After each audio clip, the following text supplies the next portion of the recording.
Your voice, your opinion, your community. Fact TV, free speech protected.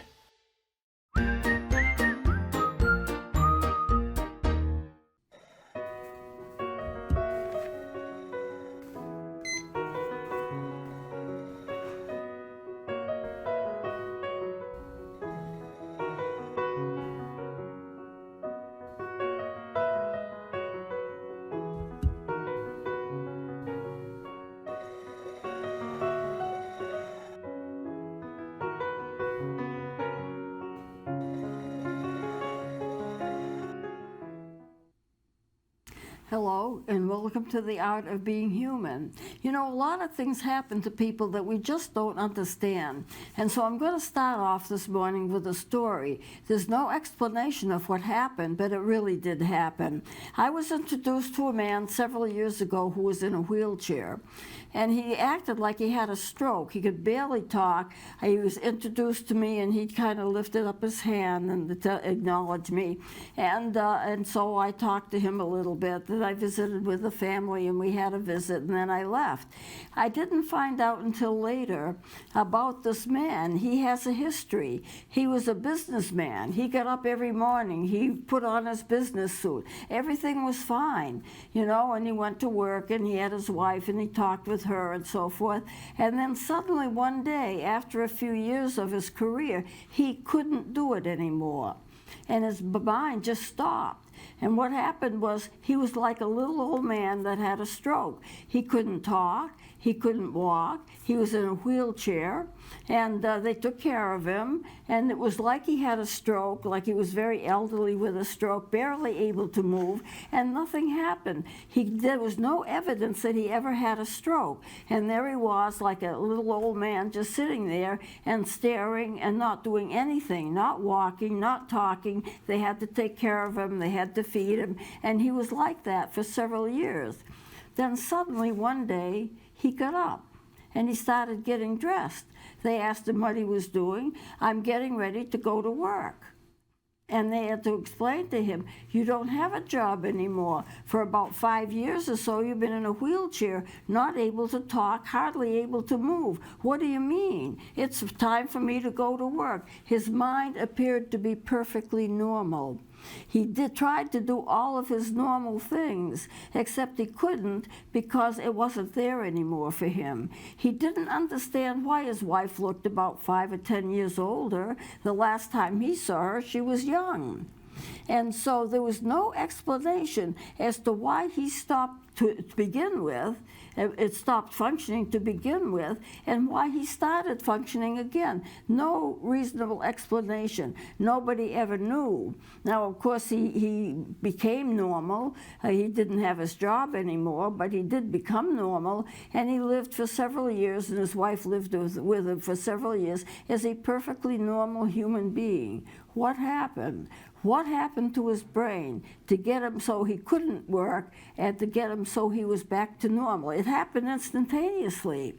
Instantaneously, he got up from his wheelchair and he started to get dressed because he had to go to work. He remembered working. He remembered absolutely nothing about being in a wheelchair for 5 or more years. Absolutely nothing. He couldn't remember it at all.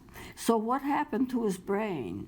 Nobody knows what happened to his brain, but it must have been terribly stressful for his wife to have him normal again after all these years of not being able to function. So sometimes things happen and we just don't understand it.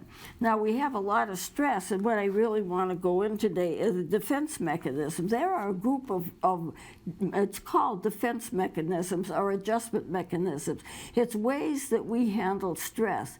We don't choose the way that we handle stress. Our bodies choose it for us. And say there are about 10 items and 10 things that we can do to handle stress in our lives. We all have stress. It's not unusual to have it, but how do we handle it? Now, the way that we handle it is through these defense mechanisms or through these adjustment mechanisms. They help us to interpret the world around us. They protect us from having too much stress, and it's basically a part of our personality personality as to how we look at things when we are stressed. So everyone uses them. They have a positive and negative aspect to them. Most of them are healthy, some of them are not healthy, and most people don't even know that they're using them. So I have here a list of 10 things. Now, if you read different authors, some come up with 9, some come up with 8, some come up with 11, but I have a list here about 10 ways that we handle stress when we have stress, and we know when we have it. And I've already mentioned about the inward aggression and the outward aggression and all of that kind of thing, but I just want to go into this today because everybody uses them.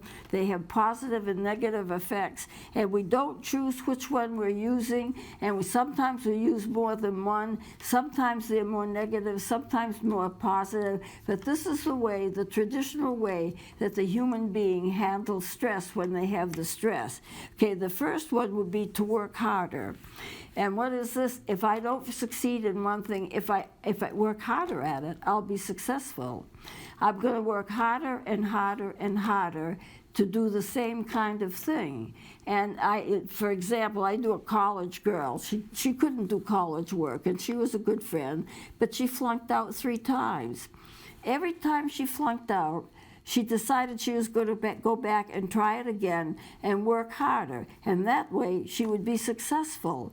But, you know, college work isn't for everybody. But she wanted to be like her friends. All of us in our friends were going to college. She wanted to go to college, too. So she kept working harder and harder and harder, and she kept flunking out. So sometimes this mechanism works, and sometimes it doesn't. And if it doesn't, then the tendency is you're going to try harder to make it work, because that's the way you're thinking. If I work hard enough, I will achieve this goal. Unfortunately, it doesn't always happen. It didn't happen to her. So it may or it may not work. It may be successful, it may not be successful. If we continue not being successful, then you have to decide that that's not for you. Your body will choose it, but that's your traditional way of handling it. If I don't fail, I'll work harder, and I will not fail. I will be successful, except it doesn't always work. The second one is compensation. If you can't do one thing well, then switch to something else. This tends to be healthier. I will never be a basketball player. I will never be a tennis player. If I wanted to be a tennis player, I might sit there and I might bat balls all the time, and it may not work. So I decide I can't do tennis. Maybe I can ski. Now, this is kind of automatic thinking. It's not like you plan and you choose, well, if I can't do one thing, I'll do this. But it turns out to be healthy, because if you find there's one thing you can't do, then you will try to do something else. And that's a healthy way of doing it. It tends to be healthy. Now, the third one is rationalization. I'm going to spell this word for you. rationalization, just the way it sounds. Rationalization, it is it sounds like an excuse for bad behavior. In other words, my dog ate the homework kind of thing. Rationalization is an explanation of why you are under the stress, why what you're trying doesn't work. It's like a mental thing where you explain to yourself, well, of course I couldn't do it. I couldn't pass this course because the teacher doesn't like me. I can't strive and succeed in this well because people don't like me. They don't understand what my talents are. All of this kind of thing. And so rationalization is, in a sense, it's a good excuse for bad behavior or lack of success, but it's not based on reality. And the person using this defense mechanism doesn't always know that they're using the defense mechanism. You know, we have traditional ways that we face people. We have traditional ways of explaining ourselves, whether good or bad, and we lean on that and we follow that, and we tend to keep doing that over and over and over again. And in many cases, we don't know we're doing it. You know, it's a rationalization. I have an explanation of why I can't play tennis. I have an explanation of why I can't pass a certain course. And to me, it makes sense. It sounds like legitimate reasoning. But to somebody else, it may sound like an excuse. Racialization, a good excuse for bad behavior or lack of success, but it's not based on reality. I shouldn't say bad behavior. If there are things that you are doing that you can't do, then you can't do it. You know, better to acknowledge that. I can't pass this course, I can't go to college, rather than say, well, you know, it's not my fault. The teacher doesn't like me, the teacher doesn't make things plain to me, and so therefore, that's the reason I'm failing. Now, the next part would be attention getting. Getting all of the attention that you can, whether it's good or whether it's bad. I know some people who want to be younger. So how do they do it? They act younger, they look younger, they use makeup, they dye their hair, and so what their stress is they want to be younger looking, younger acting, younger feeling, and they do that by acting in a certain way. There was a case of, this is the case that I was involved with, but there was a case of a person who wanted to be a little girl because that's when she got the most attention. So when she was older, she started acting like a little girl. And that doesn't work very well. It looks odd. It is odd. But that's what she did to get attention. The next one would be identification. Try to be like somebody that you like very much. It could be somebody that you know. It could be somebody that you don't know, but you have an admiration for them. You're kind of looking at them from afar. Or somebody that you admire for some reason. And so what you tend to do is to try to be like them. You might buy the same kind of car that they have. You might have the same kind of styling of your hair like they have. You might have anything that's like them. Now, this can be unconscious. You don't realize that you're doing it, but it can be even from a movie star. You like a certain movie star, so therefore you're going to act like them, you're going to be like them, you're going to dress like them, you're going to talk like them. And that's not healthy, but it happens. You need to find your own way. You need to be your own person and not try to copy somebody else. The next one, I don't think we'll get to all of them on this session, but we'll do as much as we can. And your identification, you try to be like somebody that you admire. You try to emulate them in all kinds of ways. One is projection, to project your weaknesses onto somebody else and project your personality onto somebody else. It's somebody else's problem, not mine. Yes, I flunked the course, but it's somebody else's problem. Yes, I have a problem, but it's really not my problem. It's somebody else's fault. And that you go through life projecting all your anxieties on somebody else. Now, repression is forced forgetting. We all do it.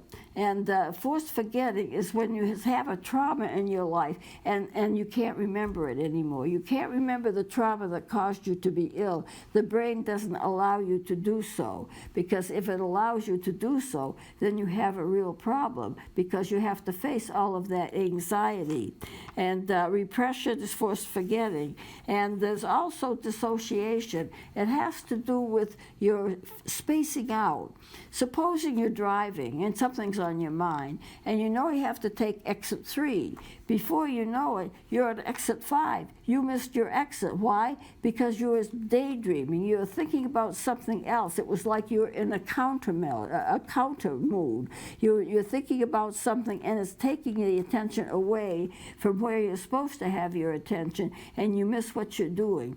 Now, there are serious forms of that, but I'm going to have to close it, I guess, because I don't have that much more time. I will continue with this next time when we have our next session and be able to go into these in more detail, and then we'll go over them, and you can possibly choose which one you use. So I'm going to close it for here. Thank you for watching.